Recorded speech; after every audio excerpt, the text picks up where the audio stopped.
Private equity is an investment asset class that typically is defined as an alternative investment, but I don't like the alternative mention of it, because private equity represents a very wide range of the industry in the financial sector, and it consists in investing in privately, as private says, companies, i.e. that are not listed on the stock market. That's the main generic definition that separates it from stocks that are listed on the equity markets.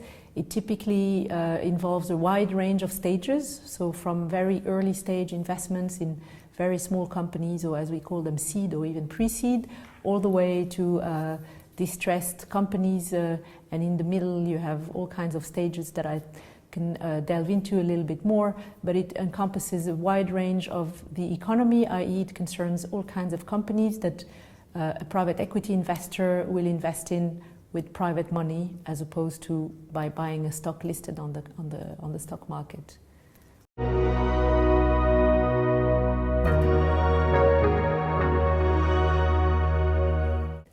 The difference between leverage buyout and venture capital have to do with the stage of maturity of the company that is being purchased. Venture capital is typically more early stage, less mature companies that may not have revenues or profitability yet, whereas buyouts are going to be later stage, more established companies that typically will generate positive cash flows and have a bigger size.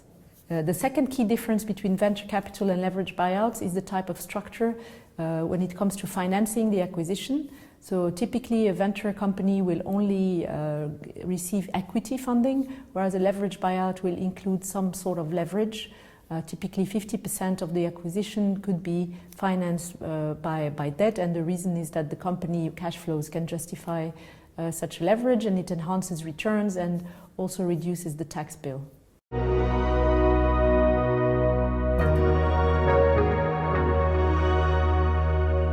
So private equity as a whole is called a risky asset class for two reasons. The first one is it's illiquid.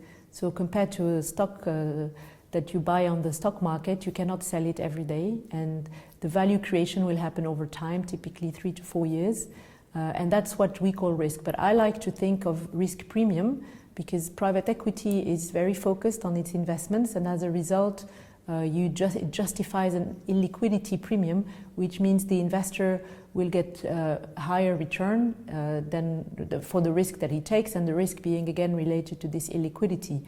But other than that, I think that the risk will be attached to the fact that if you invest in a fund, you don't have any influence, so you're a passive investor. But if you invest directly in a company, you have more control over what's going on in it. So the risk will be more, I would say, related to the fact that it's illiquid compared to a liquid asset class.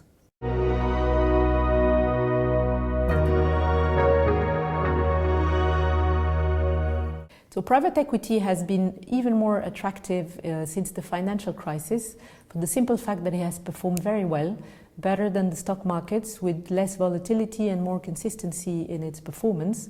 And as a result, of course, as the interest rates have been gradually going down and the yields have come down across many other asset classes, private equity has attracted more interest. It has performed very well and continues to do so despite the financial crisis.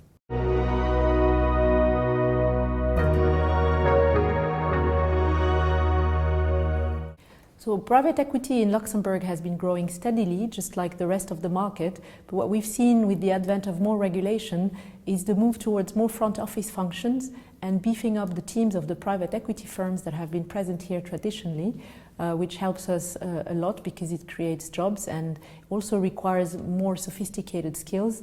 And more generally, as the industry is growing very fast, it calls for more attention and more oversight on behalf of the investors and the regulators. So we have to keep up with the success and make sure that it continues whatever happens on the macro level in the economy. Another major trend affecting private equity in Luxembourg positively is the advent of new types of investors, as democratization is happening and private equity is available to a broader range of investors. And I would like to mention private banks, who are very present here, as well as family offices, who are increasingly present and important for the asset class. So these trends are very important for the future.